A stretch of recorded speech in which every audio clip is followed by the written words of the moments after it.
It's your boy Salim from Notorious S back with another video. Baby. Yes, you read the title correctly. Now, the red pill is not going to help you. Let me elaborate on that because I was actually looking at a video. It was like the collaboration between Steph Cole and Sneeko, right? And they were having a back and forth, and I like that Sneeko really probes and asks good questions to the people he invites on, because it allows us to have like a glimpse in the mindset of the people that he interviews, right? Now, this thing, and let me talk about the red pill because it pertains to the red pill first. It's an ideology, it's a movement, and it helps guys. I think that it does more good than bad. But a lot of times we get lost in the sauce, thinking that because we are a part of the movement overrides the individuality of the person. Like at the end of the day, what I believe is that it's every man for himself. Like, you can't help others unless you get yourself out of the gutter. And we get lost in the sauce because you get into a movement that acknowledges a lot of the feelings of being disenfranchised that a lot of men have had, of being put down for the betterment of the opposite sex, right? And then they turn into just starting to resent and just wanting to spend time hating or making reproaches to the opposite sex and just wallowing in their own self-pity. That's one. And there's another corner of guys that'll just think that it was doomed from the beginning. And yes, it is sad, but really you don't have more than two options. Either you could stay the same, complain and like wallow in your own self-pity, or you could decide that you're going to better yourself, right? Now, the reason why I want to actually speak about this subject is because I realized through this like line of questioning when I was listening to the interview that there's like this thing that, you know, it pertains to everything in life, but specifically to the red pill as well. And I haven't only heard Steph complain about that.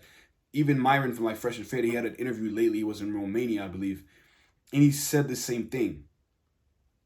A lot of guys come in this space to have the feeling of brotherhood, right? Complaining about a lot of the things coming from girls these days, just to feel supported, just to have the community, but not really strive to better yourself. And that's the wrong mindset, I believe. There's only so much it'll do for your ego. Yes, it'll make you feel like you're good, like you feel happy, right? You're being like your thoughts and the things you say are being reinforced, but it's just a smoking mirror at the end of the day. A lot of it is hypocrisy and lack of self-awareness, and let me say why.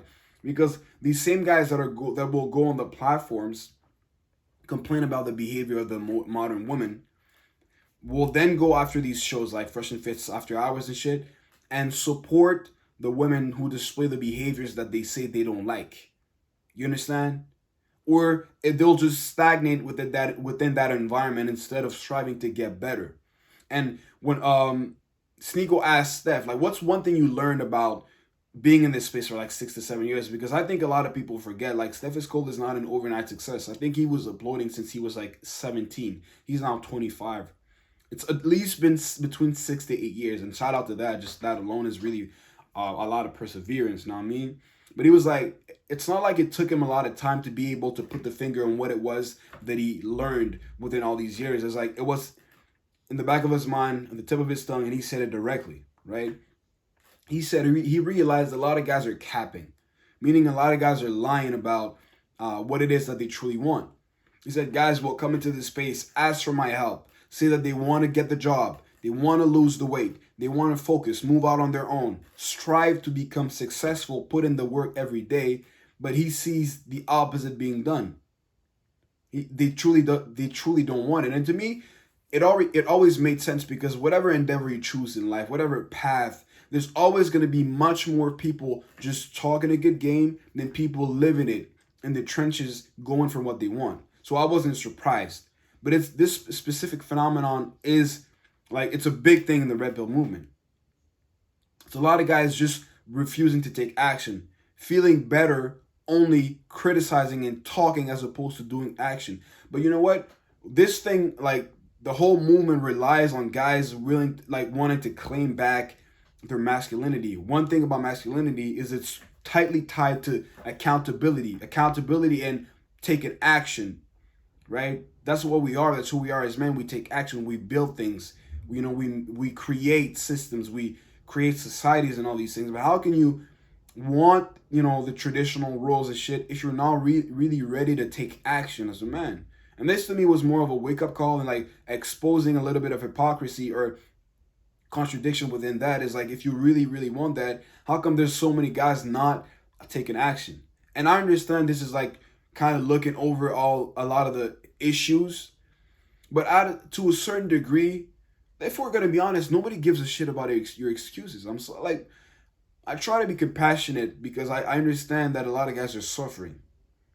But like it was said by men, you can look up any person that you actually look up to as a man in the manosphere, or somebody you look up to generally speaking. I think they can all agree that nobody cares and nobody's going to come to save you. So, like, to really be as fair and honest as possible with yourself, you have to understand that you have to start taking action. But it's like a lot of us have a lot of time, bro, on our hands. You see the numbers of how many guys are watching the shows live, how many guys are like on streaming platforms for hours on end and all these things. We have the time, we have the resources to take action, we just don't. And it's time like to have an honest talk with ourselves if we really want to make the change that we say we do, to start implementing, because the situation is not going to change unless we take action. This is the moral of my whole video, and I don't want to beat around the bush and talk in circles, but let's be quite honest. And if we're going to point fingers as people, we have to realize that there's 3 fingers pointing back at us. And it always starts with us at the end of the day. So yes, we can complain about the other side, which I think is actually valid, but what are you doing? And don't get lost in the community so much that you forget that you have to be doing steps every day for you to better yourself. Because these guys that we adulate, that we put on a pedestal, that we champion as being spokespersons for guys, they give us the blueprint every day of what they've done in the past 2, 3, 4, 5 years, or how many years they've been working consistently to be where they're at. But it can't just come in one ear and get out the other, us not retaining anything. It's not meant to be entertainment. It has to have entertainment value, yes, but it has to stay in your mind. But it's all a matter of how much you really want it at the end of the day. Know what I mean? But I felt like I needed to speak my piece on that. Know what I mean? So that's all I gotta say. If you like the content, subscribe, share, and like the video. And I'm gonna see you next time. Peace.